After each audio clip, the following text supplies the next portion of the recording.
Uma vez era dois amigos indo pro deserto, pobre, fudido da vida. E acho que foi.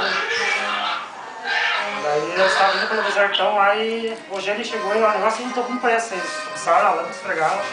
O Eugênio falou, vou dar 3 pedidos pra cada um de vocês, mas eu tô com pressa. Ele, não, mas o Eugênio tem que pensar, nós estamos fodidos, a vida tem que pensar bem, né? Então eu vou fazer o seguinte, eu vou dar 3 ovos pra cada um de vocês, pra você jogar o ovo e quebrar, o desejo vai ser realizado. Cada um pegou os 3 ovos e sumiu, sabe? Cada lado, sabe? Correndo naquela angústia. Então o primeiro chegou em casa e chegou e jogou o primeiro ovo assim. Eu quero todo o dinheiro do mundo, encheu um monte de dinheiro assim na frente dele. Jogou o segundo ovo, o cara uma mansão, se passar uma mansão.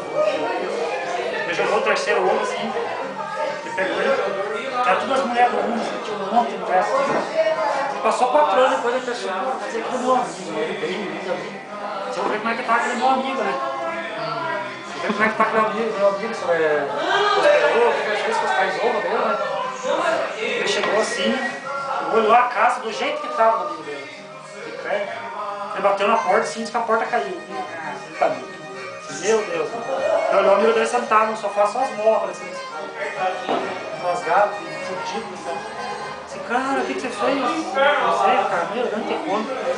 Dizia, mas você, não, eu tô bem, eu. Carro, mulher, dinheiro, esses 3 pedidos, mas e você, né? Você não veio os 3 outros fazer esse pedido, cara, mas eu cheguei tão ansioso pra fazer os pedidos. E quando eu cheguei na porta de casa, eu tropecei na porta e caiu o primeiro ovo, cara. E quando caiu, eu gritei caceta, encheu de caceta na minha casa. Pois é, mas o segundo ovo. Não, o segundo ovo eu peguei e joguei e pedi pra que tudo aqueles cacetos fossem embora, né? Pois é, mas o terceiro ovo, né? Sobrou um ovo, o que você fez? Ele falou assim, acha que ia ficar sem o meu?